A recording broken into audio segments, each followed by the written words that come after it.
All right, so it's still just me and you and Zombie Colin, huh?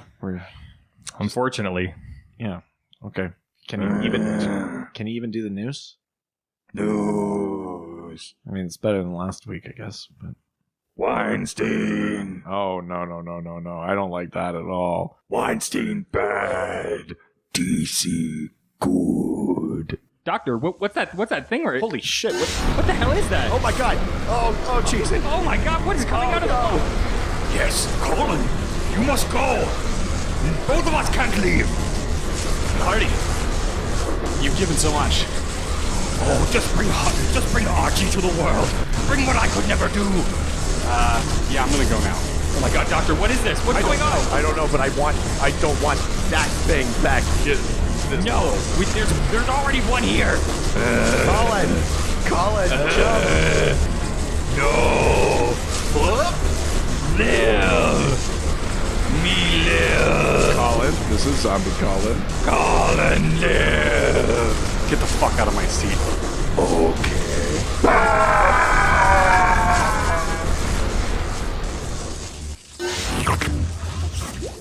All right, so are we good to go? Yeah, I think so.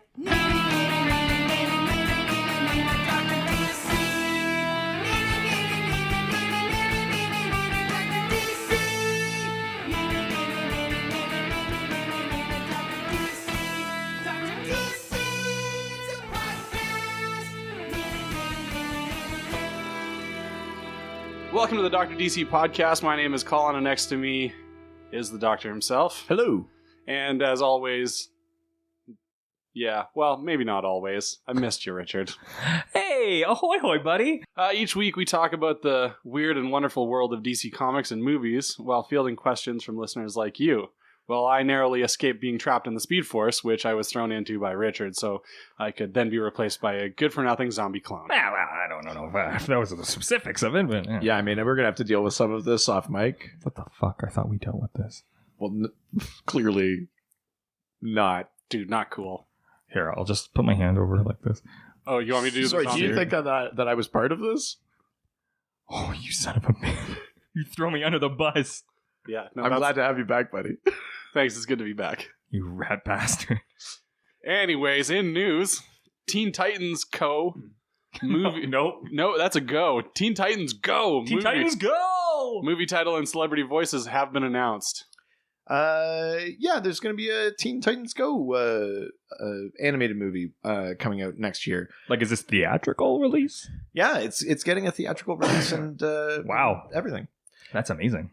And Teen Titans Go, for Colin's sake, is a very popular like kids cartoon that features the Teen Titans. So like Robin, Starfire, Raven, Beast Boy, Cyborg. So is it like Teen Titans Go to the movies? Yeah. Go to San Francisco. Yeah, so they are going to the movies. That's the title of the movie. How is this different than regular Teen Titans?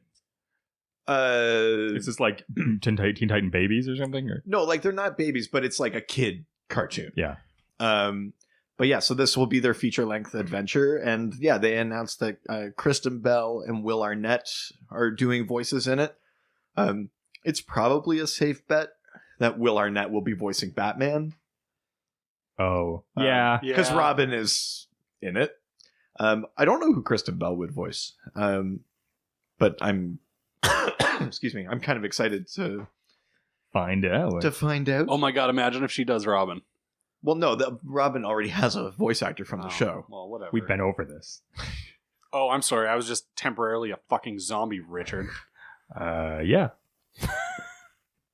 At any rate, in 2018... Edit point. You'll be able to see this movie. And yeah, I would suspect Will Arnett will play Batman in it. Because normally in the Teen Titans Go, you don't see, like, the adults.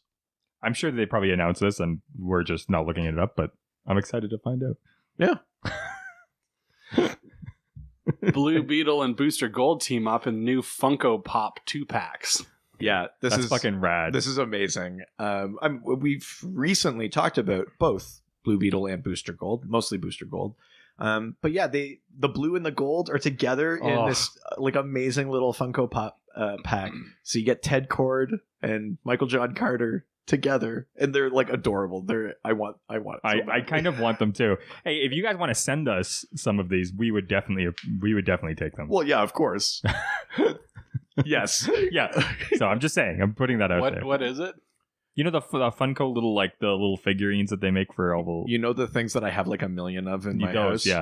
yeah. Movies and comic books? No, like the little well, that too, but the little like figures with like the big eyes and the square heads. Yeah. So they've made a Blue Beetle Booster Gold like that's combo pretty pack, cool. Right. one of I just those. want the Booster Gold one. Yeah, It's because he doesn't have any background with Blue Beetle yet. yeah, that's true. Only your zombie clone got a little bit of Blue Beetle exposure. I That's right. have a Blue Beetle parked in my shop. It's really nice. I like it. But Yeah, it's the same. it's the same thing. That's exactly what Yeah, we're talking that's right. about. It's weird. Sweet. Herbie the Blue Beetle. Yeah. And So Booster Cable Gold. King of puns. You're proud of No. yourself, aren't you? King Yeah. of puns. No. You want to be a doctor or a king? Pick. Fair. Evil Batman. King, always king. Evil Batmen Yeah. might stick around after metal is over. Men, plural. Yeah. I think this started before you were trapped in the Speed Force. This So I event- don't have an excuse to blame Richard. I don't think so. And this event called DC Metal features 7 like evil Batmen from the dark multiverse. Each of them is like Batman combined with the powers of a Justice Leaguer. And yeah, it sounds like what happened when Forever Evil happened and the Crime Syndicate from Earth 3 like came over. A bunch of them just got killed. So like by the end of that event, only a couple of them were left. But it sounds like the Dark Multiverse Batman may survive metal. They may continue on for a little bit once that event is done.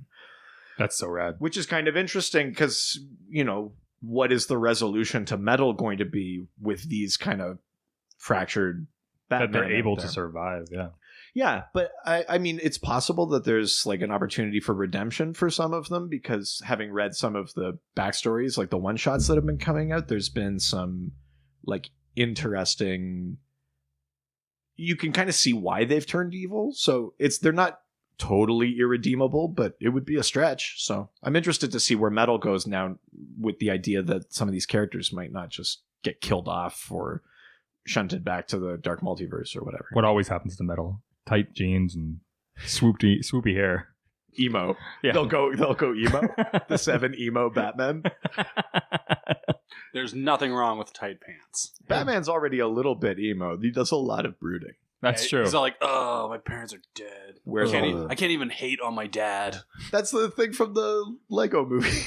Darkness, no parents. Yeah, that's the... Yeah. Oh, sad that we're laughing at that. So Paul Miotti and Connor are exiting the Harley Quinn project. Yeah, so Jimmy Palmiotti and Amanda Connor, How long did they write?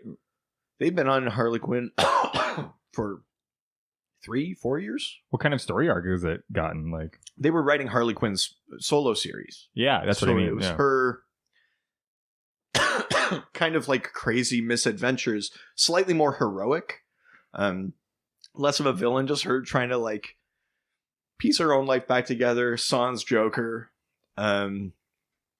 It's been like interesting and wacky. There's like a gang of Harleys for a bit. Like I'm on my own now, Mr. J. yeah. And then she like recruited like her own sidekicks. She had like a male like cross-dress, well, not cross-dress, but like very like skimpily dressed sidekick named Harvey Quinn. Like it's been really fun. Like it's been a neat little series. And Amanda Connor's art style is very like kind of pop art. It brought the fun out in it. I think it's not like a gritty series. I'm curious to see what they do with it then. Yeah, well, and they've been on it for so long. I think they really set the tone for most of what we see of modern Harley. Harley and Suicide Squad always gets written darker than what they were doing.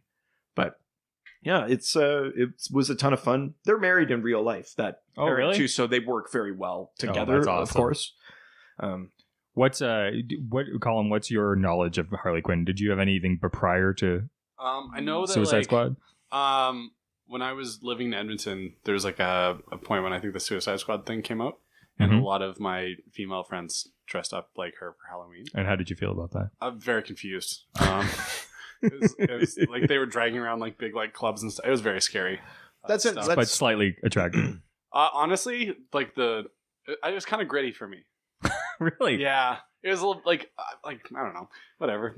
Each to their own, but yeah, That's it an was odd kind of gritty. You don't have a odd weird clown thing? I don't know. It's an odd introduction to the character to bomb in right in that Suicide Squad thing, because the character's been around for 25 years. There's been a lot of different versions of It kind of lets you, it makes you believe, like, I feel like Suicide Squad's just like, you know who Harley Quinn is, right? Like, Yeah, and I, in a way, they're kind of right to treat it that way. But there is a part of me that like wants the jester suit, like the original yeah. look. I think it probably would look weird Next to a tattooed Joker, you mean? Yeah. Well. Yeah. Still sick, eh? I'll just keep doing this until I'm dead. Countdown. Yeah. So Jason Momoa says Aquaman's Justice League arc will be hard to watch. And Jason, I feel you, because I just came back from being in the Speed Force, and the arc on this show is going to be difficult to listen to as well. Yeah, so what he means is that in the way that I think we talked about it in our DCEU episode with Chad, we talked about how if you're like looking to see your Superman, you have to kind of strap in for 3 movies. Yeah, because I mean, he did like his arc is taking a very long time. It's not going to be your Aquaman. Like, I mean, he's not king yet. Well, and this is the thing. Yeah. So Aquaman in Justice League is not the king of Atlantis yet. He actually like hates Atlanteans. Mm-hmm. He's unsure of himself. He's unsure of himself. He doesn't know what his place is in the world yet. And Jason Momoa has said, you'll have to watch through Justice League and then into that Aquaman solo movie. Which is in what, like 2021? No, it's next year. Is it? Okay. It's like a year from now. That's good. Basically. Okay. But you'll have to watch through that to see him kind of go to like the reluctant king and like then start to embrace the Atlantean side of himself. So again, this is one of those character arcs where you have to be a little bit patient. It's going to take more than one movie. It's not going to tie everything up in 2 hours and 30 minutes or whatever it is. I'm totally fine with that. I think it's probably wise to come out and say that because like what's been the big criticism of the DCU is like, this isn't my blah, blah, blah. But Jason Momoa has said like this probably won't be, but just sit tight. We're getting there, but we want to take time to build into the character instead of just kind of throwing everything at the wall. So I think that's what he means by that. Yeah, I'm just excited to see Jason Momoa as Aquaman. Yeah, from the previews and stuff that I've seen, like the final official trailer. Did you watch it? Did you watch it? Yeah, from inside the Speed Force. From inside the you Speed guys Force. get internet in there? Actually, we get super good internet in there. Oh, jeez, it's high speed. Like,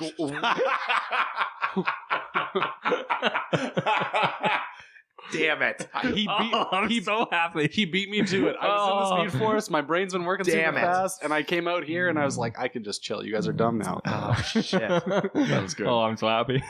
Thank you. I appreciate it. Thank you. All right. My hands are really rough. Yeah. You feel like a real man. Really rough hands. New Swamp Thing Winter Special #1 to feature story from Len Wein. Yeah. So Wein or Wine? Wine? Yeah. So I feel like you did that last time too. Yeah. Oh. The Sorry, guy who Len. died. That one's on me. So You can't say he's dead. Oh shit, he's dead? Yeah, remember the Oh time? yeah. you told that news. Damn it. You broke that news. I don't think I broke that news. Yeah, we were the first. Yes, this is where everyone gets their news a week late. Yeah. So Len Wein had written a Swamp Thing story. I'm sure it's probably not the only unpublished Swamp Thing story he had, but he's getting like a posthumous story. He was working towards this like right before he died. Yes, he was. This was something he was actually actively working on. And it will be in the Swamp Thing Winter Special, which is just like a one-shot with a few different Swamp Thing stories. But it'll be Len Wein's, who was one of Swamp Thing's co-creators. It'll be his final Swamp Thing story. Ooh, that is going to be a sweet book to get. Yeah. The lineups are going to be swampy. Oh. Is that a phrase? Yeah, Yeah, like, people will really be whining about it. getting swampy. Oh, wow. Nice. That's what I'm here for. Taking your thunder. Maybe I'm not smarter. Maybe that Hardy guy was just really dumb. I don't know who you're talking about. Yeah, who? Who? Oh, fuck you guys. DC reviving Hanna-Barbera's Snagglepuss as a playwright? Snagglepuss! That's close. Yeah, it's my approximation. Heavens to Megatron. Yeah. Exit, stage left. Snagglepuss. He's a playwright, even. So fantastic. So, yes, DC has a Hanna-Barbera line of comics. So Really? there's like Flintstones comics and... Oh, they're the ones who put those out. Yeah, and like Space Ghost and Future Quest and like all sorts of like wacky races. Wacky races. Yeah. They have all sorts of different comic books like that. But yeah, so they're reintroducing Snagglepuss to those comics. And yeah, I mean, I don't think this is a stretch. I think if you were the person writing Snagglepuss Like in comics or in like cartoons in the 60s, you were playing off the idea of an effeminate man. He just had to hide in the closet. Yeah, but it was the 60s, so you couldn't just make him gay. Yeah. I mean, or you could have, and your cartoon wouldn't air. Yes. So I don't think this is a stretch. But yeah, it's just part of that thing of like, even on the kid side of making these things more accessible and having more diversity in those comics. Cool. I'm all for it. Yeah. Did you ever watch any Hanna-Barbera as a child? Yeah, I don't know. My grandparents had satellite when we'd go visit them down south, and I'm sure they like plunked us down in front of some cartoons every once in a while, but not really. Like Flintstones, I guess, every once in a while. You saw, I mean, like, I know that... You must have at least seen the Flintstones. Yeah, no, like I'd seen Flintstones, but like the rest of it was just kind of like... it wasn't like memorable for me. I had other shit. It's not like you were living in the Stone Age up here. Oh, he's on fire. Morrison! Kind of thinking I should have brought Hardy back. No. I don't know who you're talking about.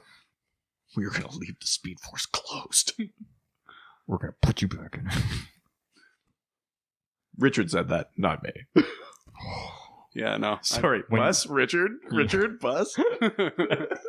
When your father gets home. That's yeah. No, you know.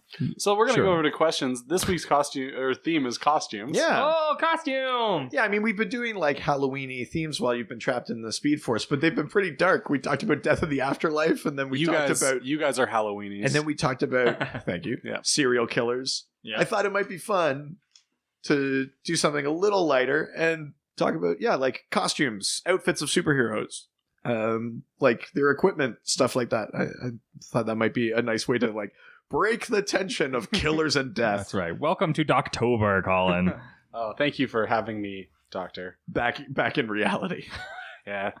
So the first question we're going to take is from Twitter, from Warlock Thanos podcast. Whoa, my. He only just got out of this movie. Yeah, he's Yeah, learning his language. Give me a minute. The zombie did a better job than I did, I think. I just watched the season premiere of The Flash, and it takes Barry like a while to like acclimate to being out of the Speed Force. Oh, So- yeah. So I think this is Fair enough. fine. Okay. Colin's Okay. doing okay. Clearly, I'm doing much better than Barry. Yeah. Any other characters have DIY costumes like G.A. Sandman or Jack Knight Starman? Yeah, so the GA stands for Golden Age, like in the 40s. The Golden Age. Yeah, that's right. Hey, Buster. So Golden Age Sandman, he just wore, like a detective outfit with the fedora and like the overcoat. Oh, really? But he had like a gas mask and he had like a gas gun so he could like knock people out. That was I wonder where people from the 40s got ideas, something like that. yeah, I mean, Super creative time. it's pretty dark. Yep. Although, yeah, no, Yeah, no, you know that's where it's coming from. nothing but You're not going to darkness redeem that. At any rate, so yeah, I mean, his outfit was basically made at home. Jack Knight Starman, he was the grandson, grandson of the original Starman, Ted Knight. Starman. Ted Knight was a Golden Age Skips hero. a generation. He likes to call me. Yeah, Ted Knight was a Golden Age superhero that had a costume, like a full superhero costume with a cape, and it was like red and tights, and it had a big star on it. But Jack Knight, when he got the cosmic staff, he just wore like his own clothes and goggles, basically, and then he was Starman like that. He didn't wear like a superhero costume. Who's this guy think he is? Clark Kent? Well, Clark Kent doesn't wear goggles. Well, He's not a lab tech. He wears glasses though, and just regular people clothes. Only as Clark Kent. Not as a superhero. Maybe Starman was Clark Kent. I never saw them both in the same room. DC execs. Wait, did you? I mean, they may have been in the same room at the same time. They might have been. Yeah. I don't know why they would write or draw that at any point. They're like, that's stupid. No one's gonna confuse these two guys. But there are some other heroes who kind of like make their own costumes. Black Canary, I think, is a good example of that. She basically like leather biker jacket, like puts on like fishnets and like badass heels, and then goes out and fights crime. Batman kind of does with Fox. I mean, you could make the argument that Batman is DIY because he like made it himself. Yes. But it's not just him putting on clothes and going out. It's like I think what Warlock Thanos podcast means is like who's someone who's like very like go to Home Hardware, get your superhero stuff figured out. Okay. Wild Dog is a superhero that wears like a hockey jersey and mask and then just has like holsters for guns. He kind of wears his own thing. And like he's got like camouflage like army pants. Like it's not like a superhero outfit. So he bought all of that at Walmart. Yeah. So that's like another example. There are other heroes that do that. But I think you'll find at a certain point, if they're really committed to being a superhero, they either get like picked up by the Justice League or they find like a benefactor like Bruce Wayne or something like that, and someone will contribute or they give them some equipment, help them out a bit. They convince their wives to upgrade because their podcast is doing well. I mean, their superhero action is doing well. These are really nice microphones. Oh yeah, it's no problem. Yeah, really good stuff. So yeah, there are lots, but the two that I'm going to throw out there, Black Canary, that's one that a lot of people are familiar with, but also Wild Dog, and you can see Wild Dog on Arrow. He joined the team in season 5, and he's still on the show, I'm pretty sure. And he likes to hang out with John Travolta, and that's Wild Hogs. Oh, sorry. William H. Tim Allen. He's really cool with his bikes and his buddies. Wild Hogs. Amazing. Down. They're our sponsor for this episode, right? That's right. That's why it came up. Yeah, 2003's Wild Hogs. Sponsoring this episode. I don't understand. What's the issue? Their DVD sales are going down. They're just getting released on Netflix. That's pretty good. Is that possible? Is that on Netflix? I've never seen it. I would watch it if Did it we was. just get sponsored by Netflix also? No, only by Wild Hogs. Yeah, only Wild Hogs through Netflix. Okay. Chad Bokelman. Bokelman. Yeah, nice. That's what that is.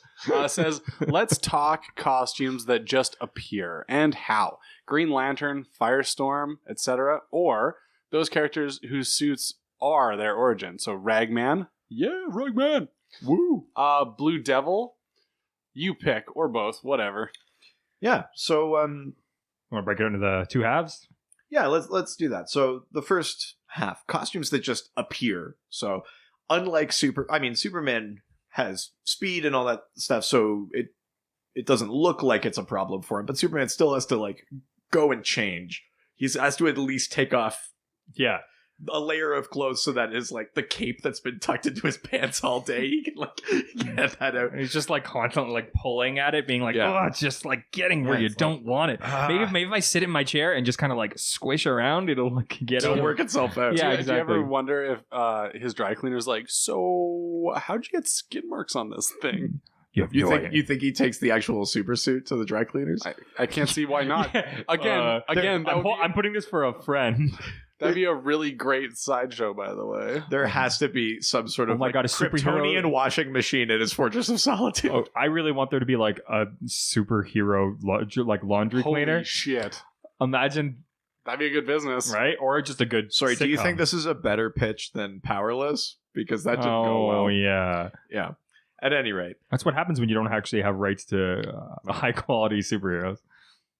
Some heroes don't have to deal with that kind of like mess. Yes. Some heroes get the luxury of skid just marks on the their costume will just appear. So in the case of Green Lantern, the first one that Chad brought up, his suit is actually a construct. It's something that the ring makes out of his willpower.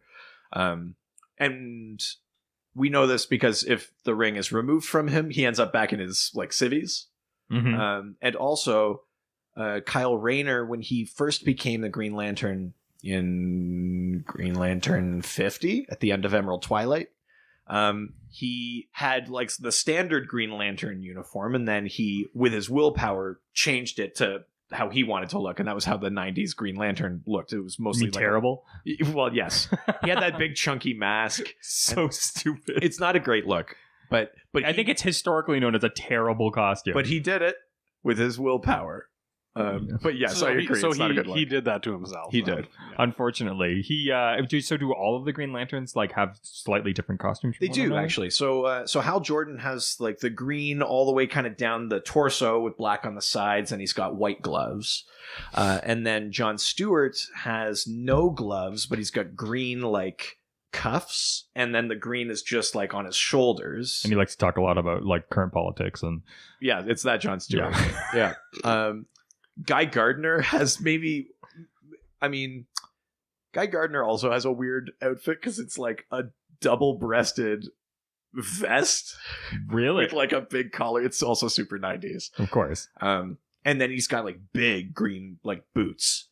So they all have slight variations on their costume, but So, that's hold on. something they can manifest with their own willpower. Is he just a guy who's a gardener, or is he a gardener of guys? No, neither. His name is Guy Gardner. Oh, okay. No, he gardens guys when he comes upon them. If you know what I mean. Subtle. There's also Shazam. Yeah, so Shazam, yeah, that's another one. So when Billy Batson says Shazam, those powers are granted to him by magic, and There goes so Mr. Marvel. not only does he become an adult and gain superpowers, he also gets his super suit. He doesn't have to keep like an adult super suit in his like child's backpack and then say Shazam. What's that man doing and then in your do bag? like the naked Terminator thing, like your clothes, give them to me, and then like put on the suit and fly off. Billy, why is that full size man inside your backpack? Oh, I'm gonna be inside him later. No. Why is there a full-sized No. man in his backpack? No. He's the man. No, he's the boy, and he No. goes inside the man. No. And then No. Just moving along to Ragman. Well, no. Let's Firestorm. We got Firestorm. Oh, so, right. we haven't really talked about Firestorm. We're gonna come under a firestorm after Richard's last comments about Internet Firestorm. Yeah. Me too. So Firestorm is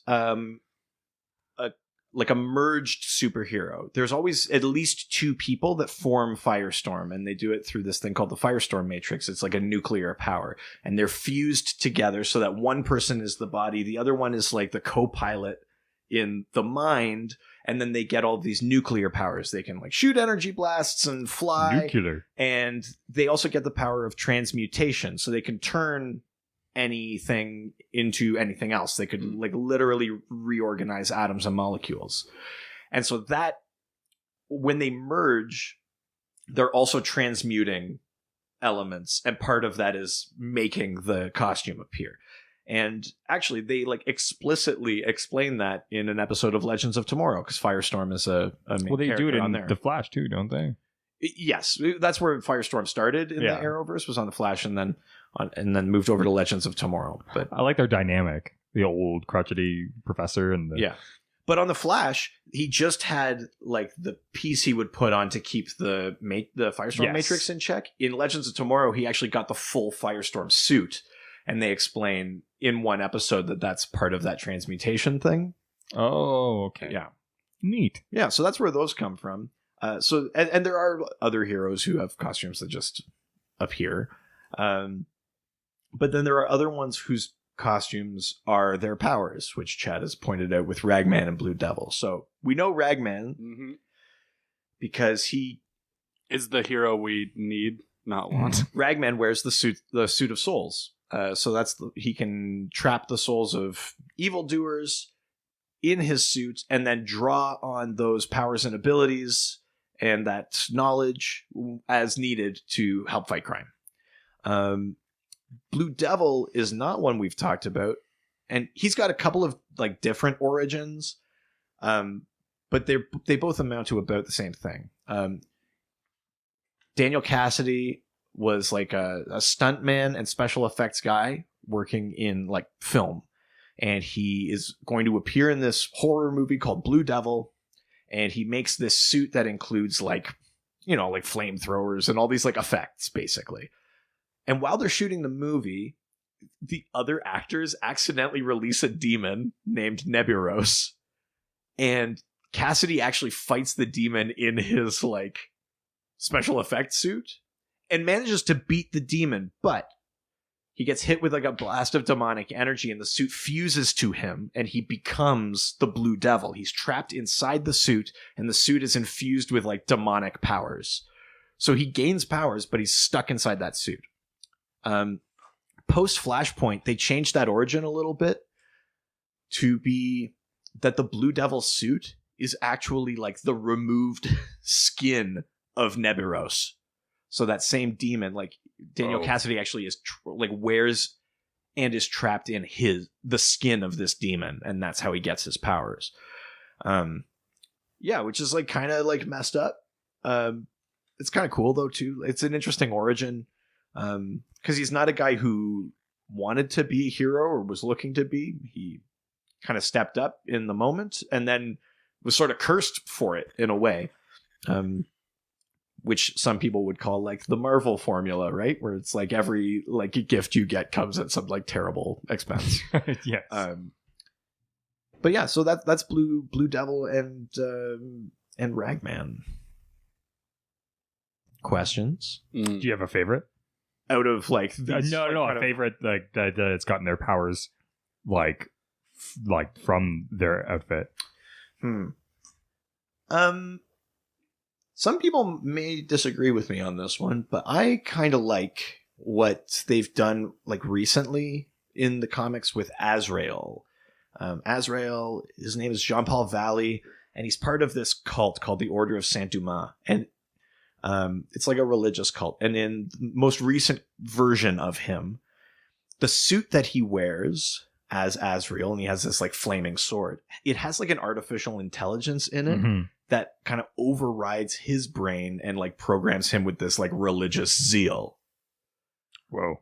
And in a very and he's managed to kind of break free of that, and Batman's helping him like, you know, be his own hero. But there was a recent arc where the AI became aware of itself, and then it was like Jean-Paul and the AI like battling it out for like what Azrael should be. I found that very interesting. I enjoyed that one a lot. And there's something similar to that even with a character like Cyborg, because he's made of like a father box. That's its own form of artificial intelligence. And during Forever Evil, all the machine parts of him like separated off of his flesh and became a villain called Grid that was just this emotionless like android robot AI. I think both of those I like those things that deal with like the sci-fi, like the artificial intelligence, what makes you kind of thing. And Blue Devil and Ragman don't really have that so much. It doesn't really like change who they are per se. So I think I prefer some of those other ones, but I like I like all of them for different reasons, but I think I lean more that way. I find that there's a lot of like villains who take on personas, and that's how they get their like not necessarily superpowers, but like that's how they're able to do the things that they do. Like when you think of like Joker or Penguin, I think about Harvey Dent even like but great example. He's such an incredible like. I see him as a villain, but I think definitely a villain. Two-Face. Yeah. I mean, he's both. That's the tragedy, is that like he actually has like a fractured psyche, that like an acid attack that happens to him, like finally makes him snap. He's had like Harvey Dent had like a history of like abuse and like mental illness. You could see it coming though too, like the fact if you're talking in the movie, just in general as his character, like I had the pleasure of reading a book recently that Richard gave me. He pushed me into the Speed Force. Here's something to read. Think about this for good a while. luck. It took me super long time to read that thing, but I was considerate at least. Just super considerate. Seeing kind of his demeanor towards certain situations, I definitely considered the fact that the way that he was looking at things, I also, I guess, look at things when it comes to comic Do we have books. to be concerned about? Well, I mean, Two-Face definitely at this a is why certain we put point. him in the speed voice. You're next, Richard. This is Two-Face sometimes goes very much to that like nihilist kind of place because he does sort of fully embrace chance. He kind of leaves morality and everything up like it's Very meaningless. Nietzschean, almost. Yeah. Well, yeah, precisely. So, and I think there's a relative prominence of nihilism in like modern culture. So it doesn't surprise me if people see elements of their own thinking in Harvey Dent. I'd be concerned if they saw too much of it, but like I think there is a connection there. Well, even when we started the podcast, like how many times did I ask the question of like, wow, if they have this, why don't they just do that? Right. Well, It's yes. just, it's maybe not always the right thing to do, but just the cleaner, easier, simpler way of just getting it done. Yeah. It's Yeah. it's a very like materialist kind of. Well, Material. Thank you. Because you look at kind of the fact that he's a DA, and so he has to do everything by the book. But there's also his human side, which is like, well, this is dumb. These guys are obviously criminals. Let's just take care of this. Yeah, exactly. So Yeah, I think you could make the argument that that's like acid attack, and then it snaps his psyche. Like that implement, having that coin, that's part of his costume, but that is the thing that like keeps him as Two-Face, right? yeah, Mhm. Like, what's like the biggest trope in comic books or movies or whatever to deal with Two-Face? It's to take his coin from him. Yeah. Like that's so much a part of him. And I think there's other Batman villains that have like Mr. Freeze. That suit that he wears is the only like recourse he has. He'll die if he's not in it because he has to be kept at like those sub-zero like temperatures. So I think there's an element of the like the mask. I mean, even Batman himself. That idea that like what you wear makes you what you are. Or realizes what you are. What I think that's a big part of like Batman and his villains. What I'm really enjoying about the Telltale Batman video game is they're using Bruce Wayne as a different character that he portrays as well. Yeah. So not only does he become Batman, but he also has to become Bruce Wayne. He uses that character to get things done. There's a relatively recent comic actually where Superman and Batman and Wonder Woman all meet up and they have to talk about something very serious. So, and they have to be honest with each other. So Diana brings out the lasso of truth. And as you would with a lie detector test, she starts with like the control question. She says like, who are you? Superman says like, or says like, what is your name? She says like Diana of Themyscira. Superman says Clark Kent. Batman says Batman. And that's the truth. He's holding onto the lasso like he's not lying. He is Batman. Bruce Wayne totally is a thing he puts on. Yeah. And I thought that was a really like interesting little comic book moment. Mm-hmm. That's wonderful. Yeah. That's It's awesome. It's kind of neat. That's really cool. All right, what's next? Dave White Oh, on Twitter says, how did the Golden Age Flash keep that damn helmet on his head? Well, Dave, we don't like to swear on our program. So yeah, I don't You've fucking changed, appreciate man. that. Yeah. keep that language PG for the Twitter kids. Yeah. I I don't think some sort of like Canadian Broadcasting Corporation would appreciate that shit. Yeah. Tone that shit down, dude. Yeah, Richard. Sidekick dick, cutting you down. Cut your way down to the ground. How was that the best song you've done? Because I did it with a friend. You're the one that put him in the Speed Force. Oh, Yeah. sorry. Yeah, Buzz. Yeah, no, I'm over it now. Yeah. Answer the question. Best friends again. So, how did Golden Age Flash keep that damn helmet on his head? So, yeah, Jay Garrick, the Golden Age Flash, wore that like sort of tin hat with like the wings of Mercury on them. That was his like cool like 40s look. Yeah, cool. Real cool. It's not a tin foil hat. He wasn't crazy. It was just like Wasn't crazy. it makes me think of like those old like soldier helmets, like from the Minor helmets too, or and that Yeah. yeah, it's true. Yeah. Or, what was that little messenger in Greek mythology that wore like the winged shoes? Hermes.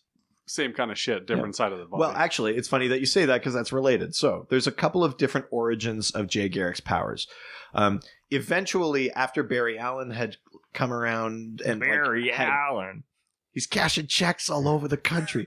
When he created the Speed Force, then Jay Garrick gained access to the Speed Force. So then he got the power. It's called Speed Force Aura, and that's the thing that protects them from friction and like all of those forces that would like burn things up on re-entry that don't affect speedsters.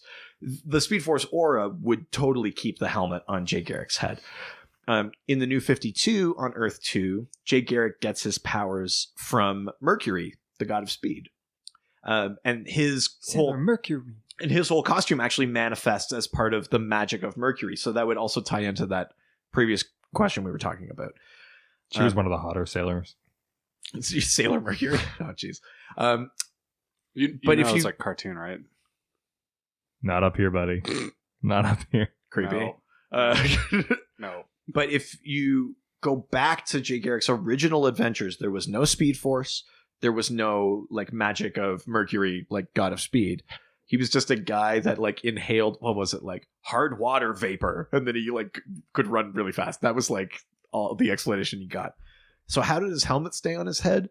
I honestly don't know. I would suspect that he had some sort of adjustable. No, he didn't have a chin strap. Little dummy strings? No dummy strings. Come on. Because you can see that it's not like that. Maybe he just ran with his head kind of down. Like down a little bit. He could have run with his head down.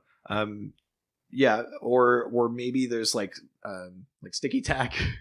Yeah, because they had sticky tack in the 40s. I think what the real answer. They've always had strings. What the real answer is that no one thought of it, and it was fine.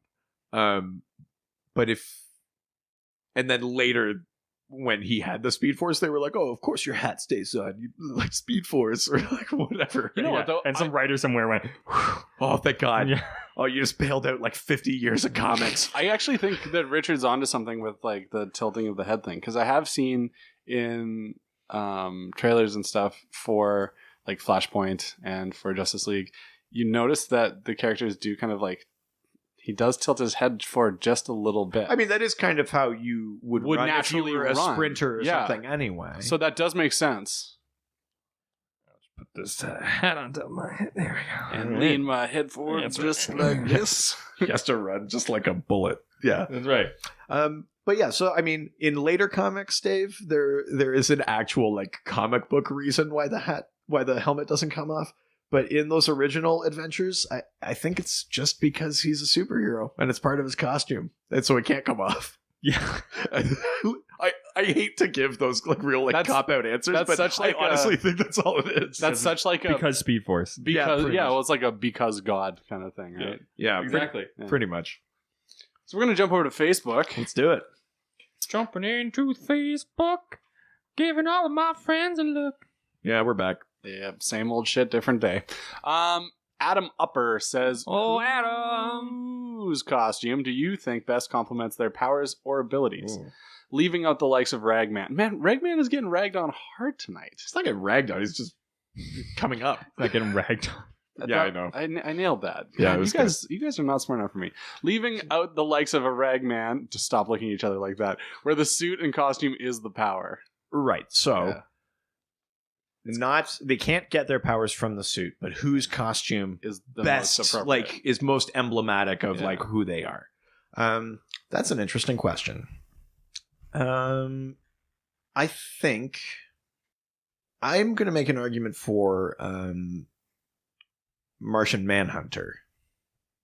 He's a shapeshifter from another planet. He could take any form that he wants, including when he's like a hero. He could just show up as a big green Martian and like hit things. Like his arch enemy Despero just shows up as an alien. He doesn't like put on cool boots or like something, right? But Martian Manhunter very deliberately picks like a heroic costume. He gives himself a cape. He doesn't need it. He can fly without a cape. It's fine. He gives himself like this big like battle harness. He doesn't like need it. He's a shapeshifter. He can literally be anything he wants. So I think it's interesting that he chooses to take the form of recognizable superhero tropes, and I think that points to how much he's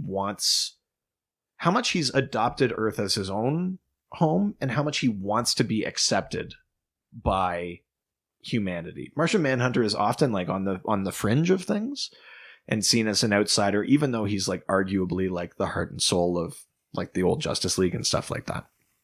So I think when you look at like what he's chosen to appear as publicly, I think that tells you a lot about his character.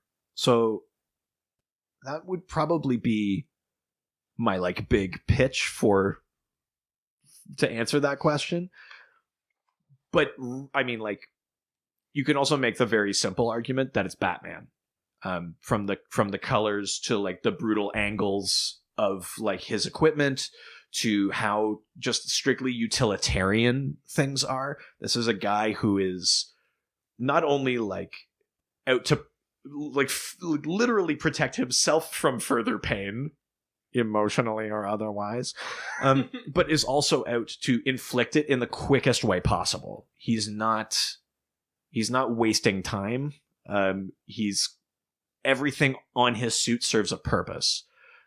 If you've played the Arkham video games, they even talk about this. In Arkham Knight, he talks about how the bat on his suit is not just so people know he's Batman. It draws their attention, and it affects people on a subconscious level, so they tend to shoot at the bat, and that's where his armor is thickest. Like, everything has a purpose. It's very like, he's very like lean and mean, and like, this is my mission, this is how I'll accomplish it. So I think you could also make the argument that Batman's costume is maybe the perfect reflection of who he is as a person and as a hero. Other thoughts? Well, I think that I know if you were to shoot at somebody, why not just like the face? Well, but this is what he's saying, is that like by wearing this thing, people who may ordinarily shoot at his face, it's like it's subconsciously giving them a target, and whether they want to or not, it's the first thing they shoot at, and that buys him a shot to then go and like disarm them, basically.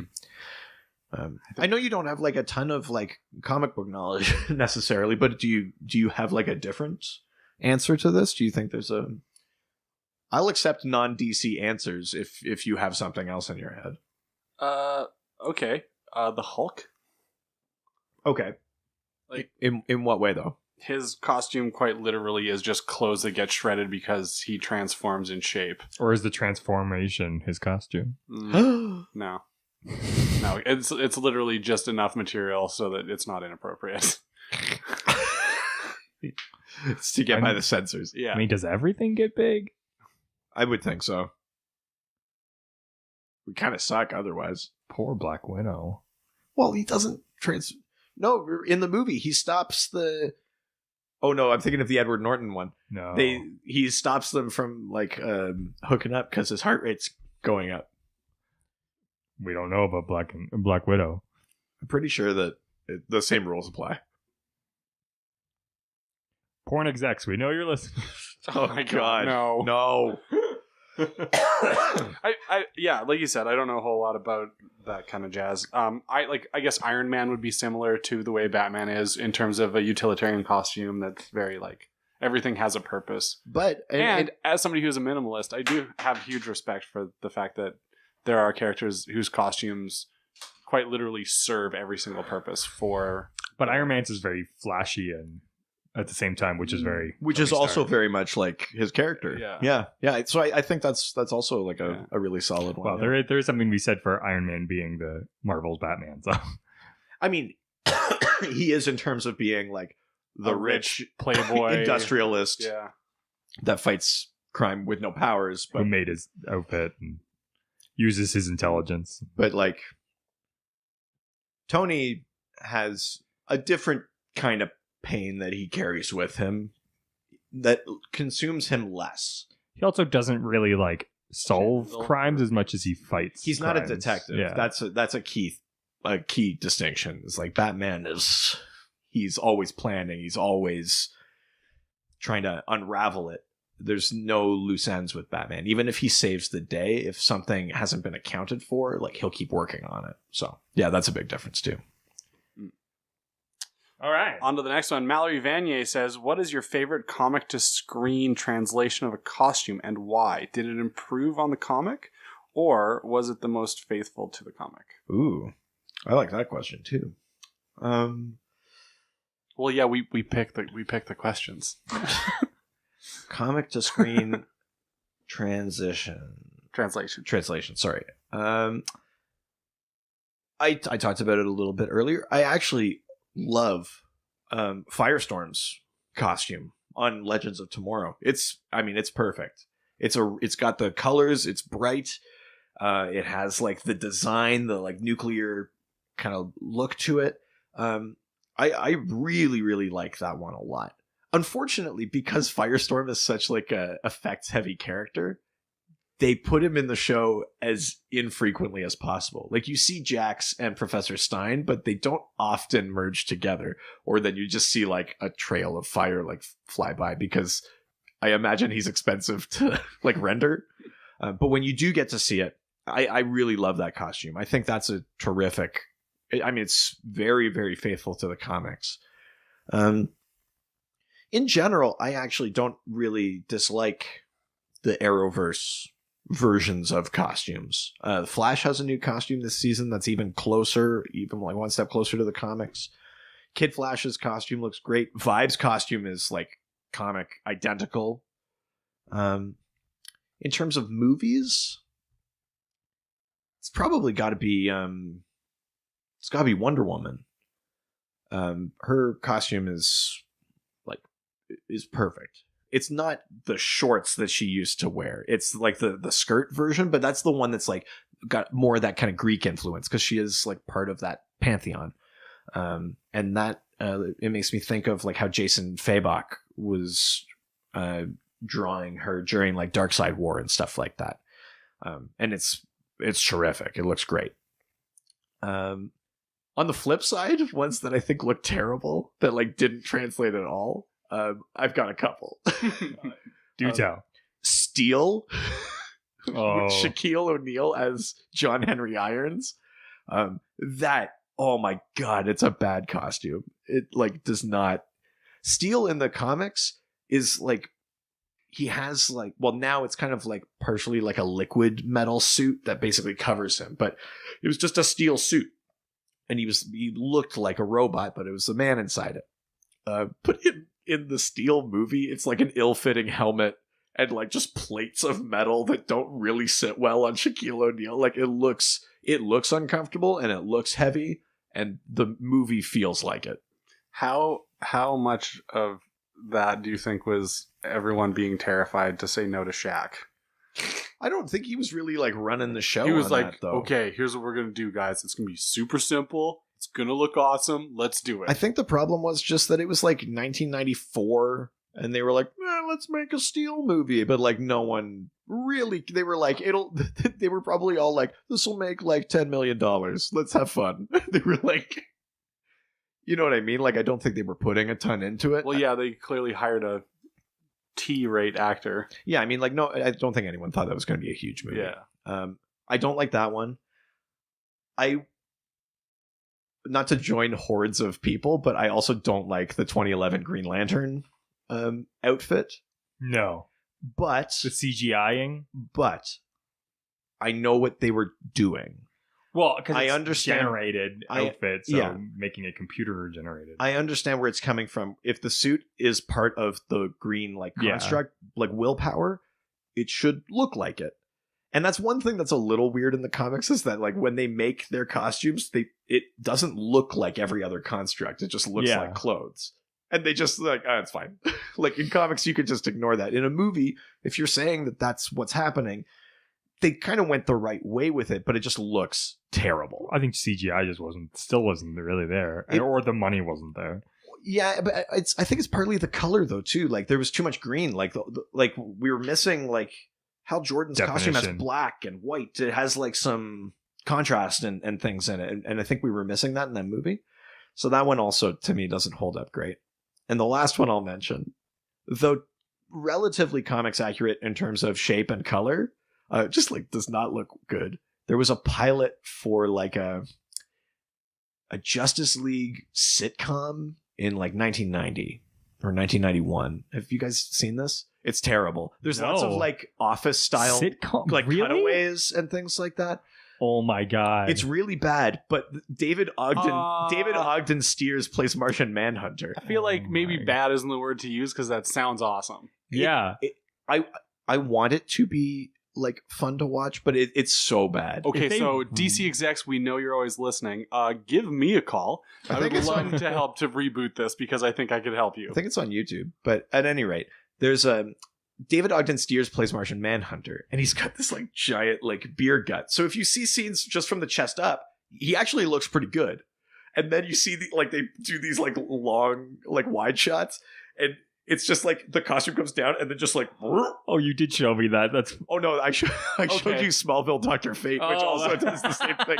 So Netflix execs, let's do a DC Office Space. I would totally show, please. Oh. I'm in. Sorry, not to keep shitting on terrible costumes, but I thought of another one because Smallville. Hawkman on Smallville, that has to be the worst version of Hawkman I've ever seen. It's just like ill-fitting like armor, and the wings are super fake, and the helmet doesn't fit him.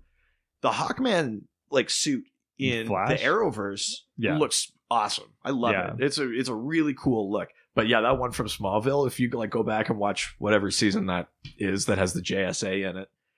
And he dies like a punk too. Spoilers. You know what? I'm pretty sure someone asked this as a question, but we could never find it. So I'll bring this up. Is the Batman and Robin bat nipples? Oh God.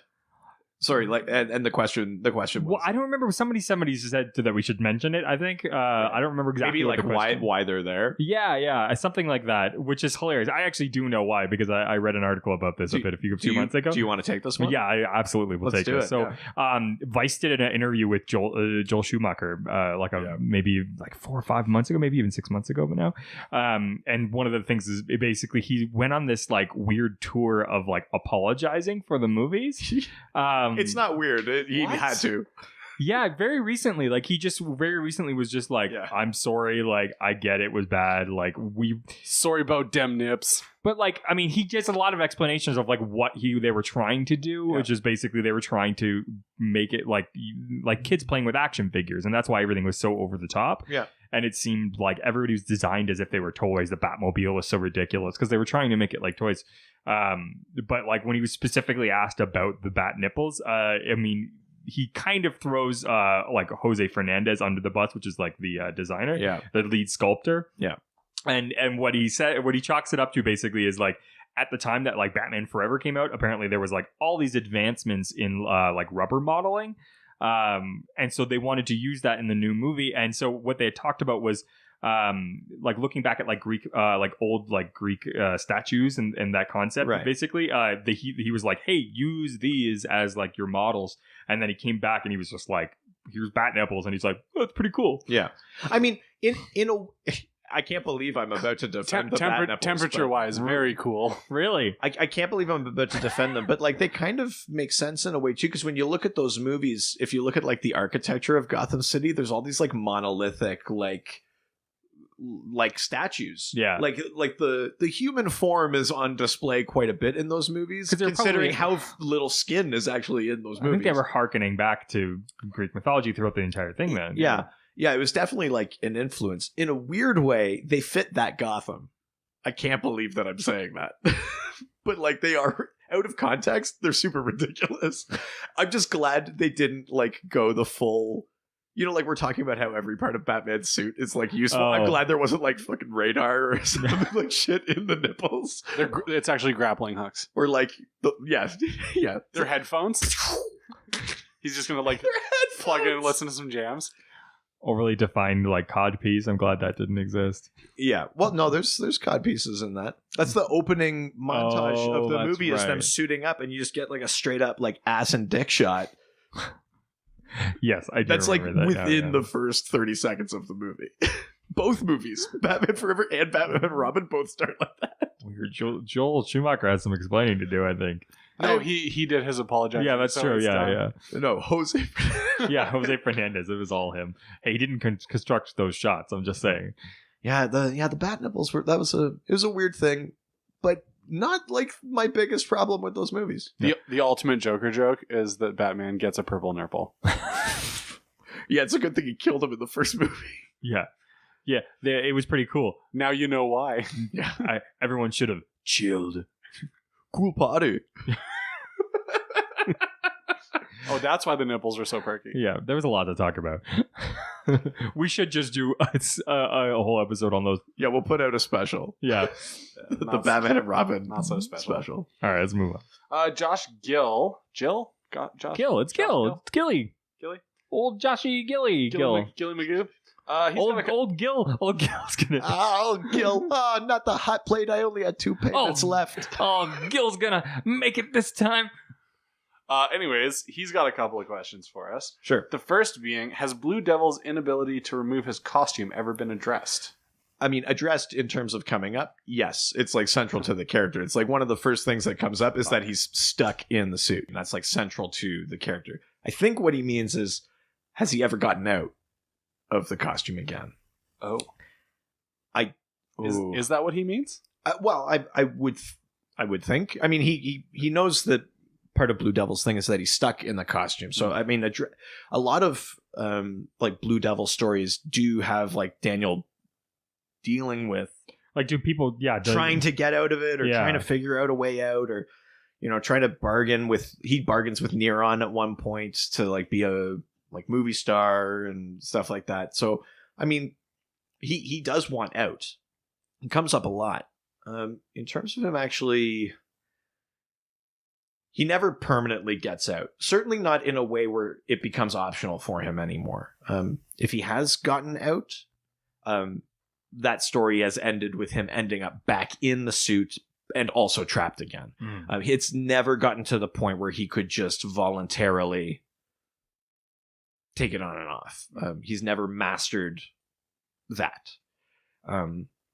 So yeah, it's pretty central to him that like this sort of like Catholic guy is trapped in like a demon skin, basically. Wow. Yeah, which is heavy. Yeah. So has he never gotten enough? Not permanently. Not in a way that's helpful to him. No. But he has been able to take it off. I think there's almost certainly a comic where he's gotten out of the suit, or it's been like magically removed from him, but I would think by the end of it he's back in it, because there's no like real big arc of just Daniel Cassidy without the suit. The Exorcism of Daniel Cassidy. Yeah. That'd be a great movie title. I'm just saying. One thing I haven't brought up about Blue Devil that I'm just thinking of right now is that in addition to being in that suit and having some like demonic powers from that, he also like wields like the staff of Lucifer, or like the scepter of Lucifer. So he has like real straight up demon powers at his disposal when he's like fighting crime. I also like that he fights crime with the power of evil.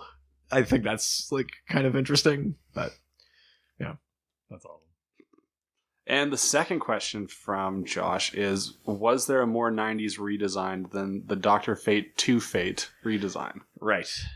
So Dr. Fate is, you may have seen this character before, Colin, just in passing. Dr. Fate.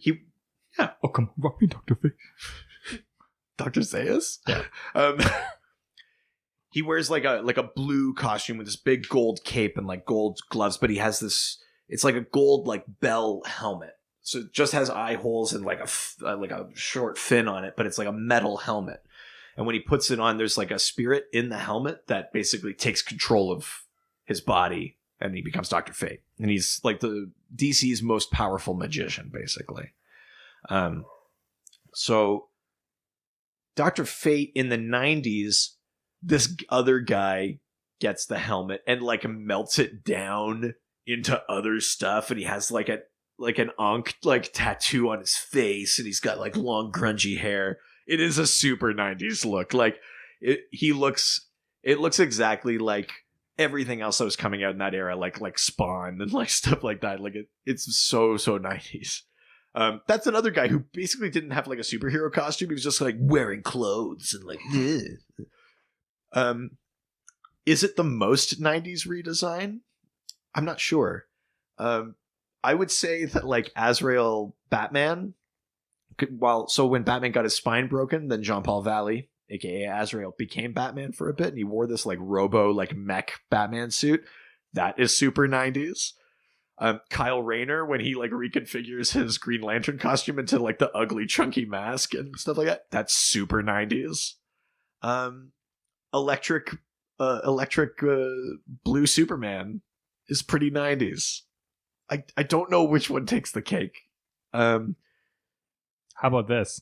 What are your top 5 worst costumes? Of all time or just in that era? All time.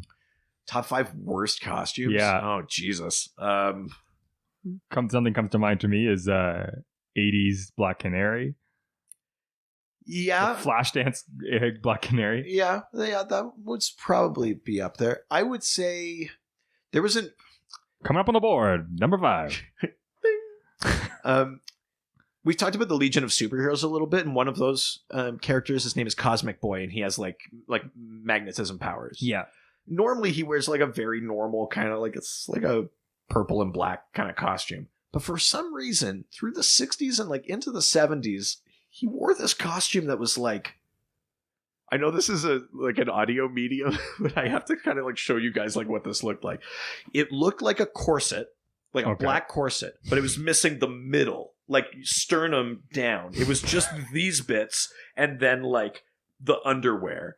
So Reed has it looked gestured to quarter panels essentially on his torso. Like it would cover nip, but like you would see sternum. Yeah.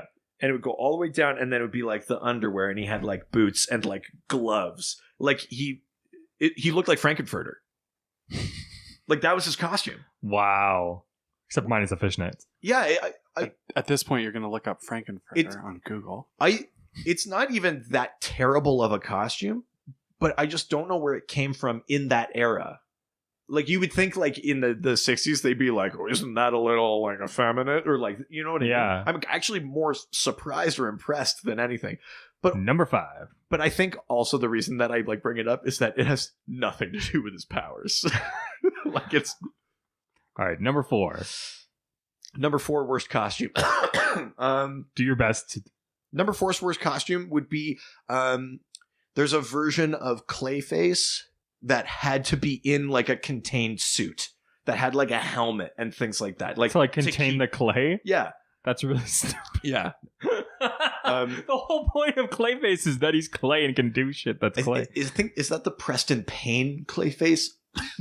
Internet, correct me if I'm wrong, but whatever that Clayface was that had to be in the suit, that's a shitty costume. That's really stupid. So that's number 4. All right, number 4. Number 3, coming up on the fly. Number 3, I've got to say it's... Oh, this is so difficult. I can't believe how hard this is. Number 3... Worst superhero costume is probably something that one of us wore for Halloween at some point in our childhood. You know, I went as a Ninja Turtle once. I never did superheroes or villains or anything. I was always really weird shit. Like, I remember like the first photo I can find of myself, I was like, I was a vampire. Did a vampire. And then I remember and then I don't remember what it was for a while. And then I remember my grandmother decided she was going to make me a costume. And so it was like this purple cape.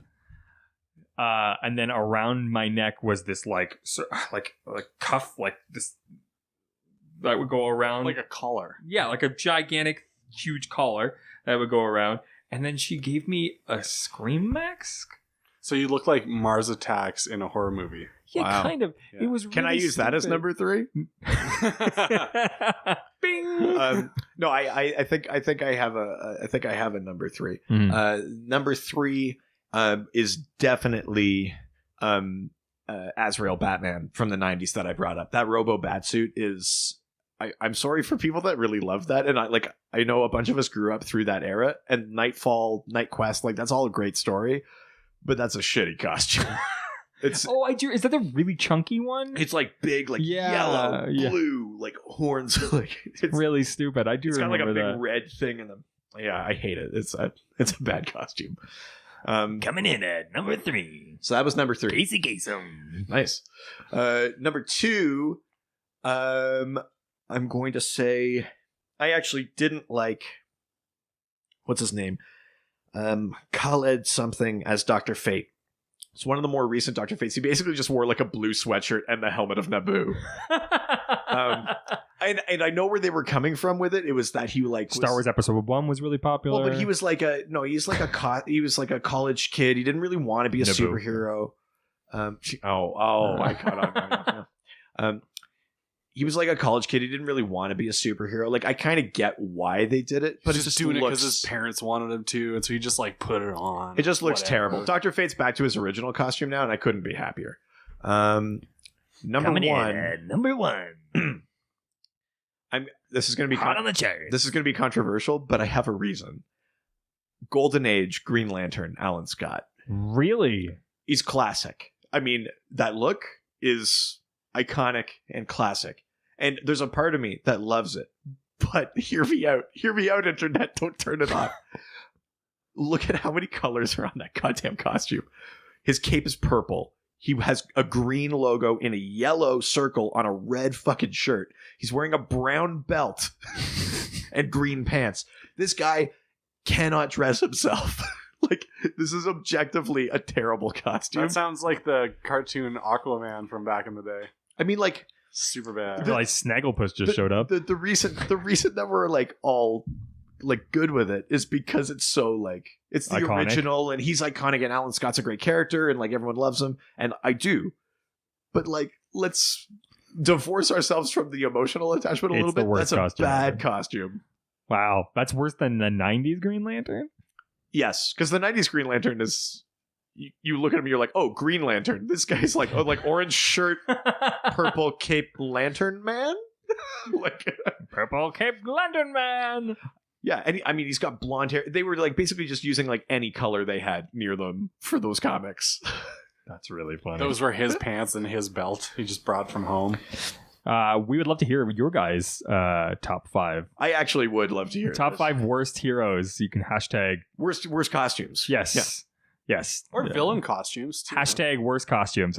Please let us know. I'm very interested. Colin, do you remember any of your Halloween costumes? Or was there no Halloween in Yukon? Well, we invented winter, so we also came up with the whole... How can you make a costume over a snowsuit? Under your costume. So I remember... Lots of people going as the Stay Puft Marshmallow Man. Yeah. No, I went a couple times as like a beat up hockey player, like from Slapshot or something. Sure, like yeah. My mom made me a costume once I was like really small. I was Raphael from the Ninja Turtles. Very nice. There's a superhero. I think I still have the backpack for it. Who is Teenage Mutant Ninja Turtles? Which comic is that under? Teenage Mutant Ninja Turtles. It's you just mean separate. like what? Yeah. Banner? I think it's IDW. Oh, okay.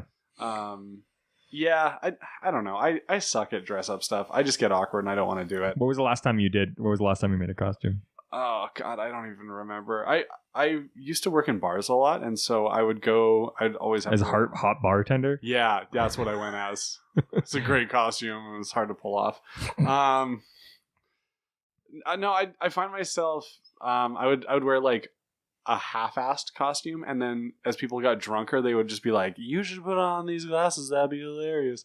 And I'd just be like, "Yeah, okay, I don't give a shit." Franken costume by the end of it. Put the money in the jar. I'll put whatever on me. Like I'll wear. Did you do Halloween like hot girls do, or are you just like they're bunny ears? I'm a rabbit.